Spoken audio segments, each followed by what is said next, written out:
الإشفال في البلوى.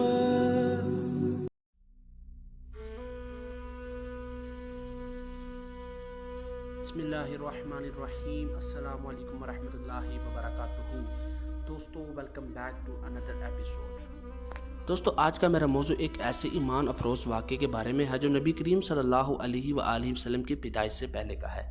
نبی اکرم صلی اللہ علیہ وآلہ وسلم کی پیدائش سے تقریباً 55 دن پہلے یمن کا بادشاہ ابرہہ ہاتھیوں کی فوج لے کر کعبہ ڈھانے کے لیے مکہ پر حملہ آور ہوا. اس کا سبب یہ تھا کہ ابرہہ نے یمن کے دارالسلطنت صنعاء میں ایک بہت ہی شاندار اور عالیشان گرجا گھر بنایا ہوا تھا اور یہ کوشش کرنے لگا کہ عرب کے لوگ بجائے خانہ کعبہ کے یمن آ کر اس گرجا گھر کا حج کریں. جب مکہ والوں کو یہ معلوم ہوا تو قبیلہ کنانہ کا ایک شخص غیظ و غضب میں آ گیا اور وہاں جا کے گرجا گھر میں پخانہ کر کے اس کو لت پت کر دیا. جب ابرہہ نے یہ واقعہ سنا تو طیش میں آ گیا اور خانہ کعبہ کو ڈھانے کے لیے ہاتھیوں کی فوج لے کر مکہ پر حملہ آور ہوا اور اس کی فوج کے اگلے دستے نے مکہ والوں کے تمام اونٹوں اور دوسرے مویشیوں کو چھین لیا، جس میں سے 200 یا 400 اونٹ عبد المطلب کے تھے.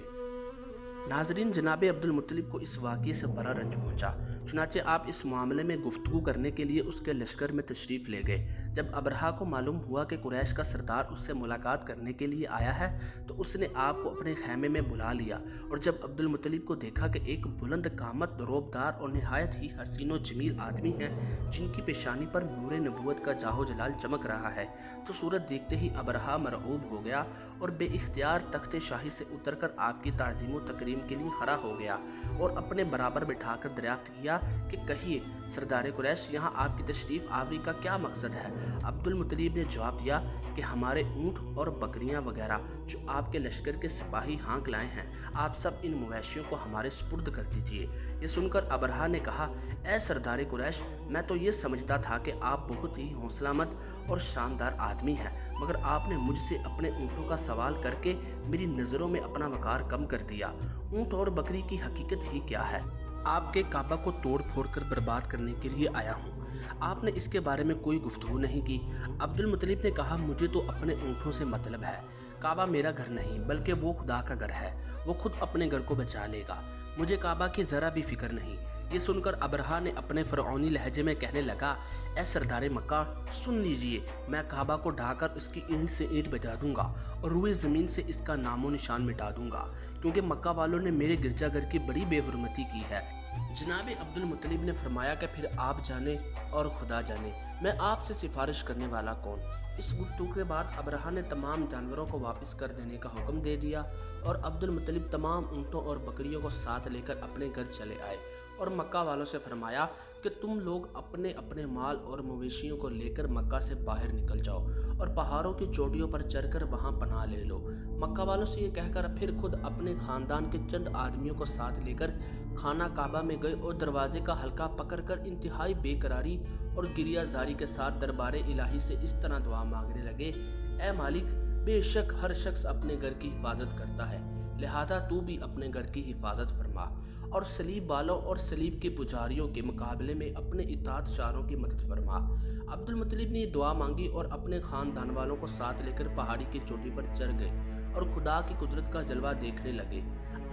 ابرہہ جب صبح کو کعبہ ڈھانے کے لیے لشکر جرار اور ہاتھیوں کی قطار کے ساتھ آگے بڑھا اور مقام مخمس پہ پہنچا تو خود اس کا ہاتھی، جس کا نام محمود تھا، ایک دم بیٹھ گیا. بار بار لڑکارا مگر ہاتھی نہیں اٹھا. اسی حال میں قہر الہی ابابیلوں کی شکل میں نمودار ہوا اور ننھے ننھے پرندے جھنڈ کے جھنڈ، جن کی چونچ اور پنجوں میں 3 کنکڑیاں تھیں، سمندر کی جانب سے حرم کعبہ کی طرف آنے لگے. ابابیلوں کی ان دل بادل لشکروں نے ابرہہ کی فوجوں پر اس زور و شور سے سنگ بازی شروع کر دی کہ آن کی آن میں ابرہہ کے لشکر اور ان کے ہاتھیوں کے پرکچھے اڑ گئے. ابابیلوں کی سنگ باری خداوند قہار جبار کے گہر و غضب کی ایسی مار تھی کہ جب کوئی کنکری کسی فیل سوار یعنی ہاتھی سوار کے سر پر پڑتی تو وہ اس آدمی کے بدن کو چھیدتی ہوئی ہاتھی کے بدن سے پار ہو جاتی اور ابرہہ کی فوج کا ایک آدمی بھی زندہ نہیں بچا اور سب کے سب ابرہہ اور اس کے ہاتھیوں سمیت اس طرح ہلاک و برباد ہو گئے کہ ان کے جسموں کی بوٹیاں ٹکڑے ٹکڑے ہو کر زمین پر بکھر گئی. چنانچہ قرآن مجید کی سورہ فیل میں خداوند قدوس نے اس واقعے کا ذکر کرتے ہوئے ارشاد فرمایا، أَلَمْ تَرَ كَيْفَ فَعَلَ رَبُّكَ بِأَصْحَابِ الْفِيلِ ألم يجعل كيدهم في تضليل وأرسل عليهم طيرا أبابيل ترميهم بحجارة من سجيل فجعلهم كعصف مأكول.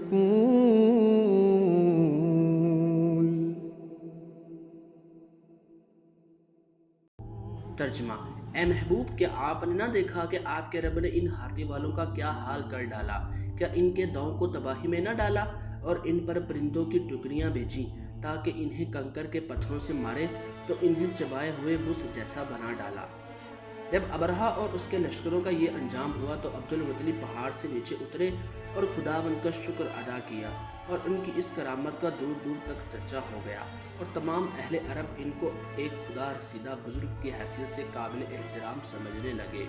ناظرین، اللہ تعالیٰ سے دعا ہے کہ اللہ پاک ہمیں نیکی کے راستے پر چلنے کی توفیق عطا فرمائے اور ہمیں اپنے پیارے نبی صلی اللہ علیہ وآلہ وسلم کی پیاری پیاری سنتوں پر عمل کرنے کی توفیق عطا فرمائے۔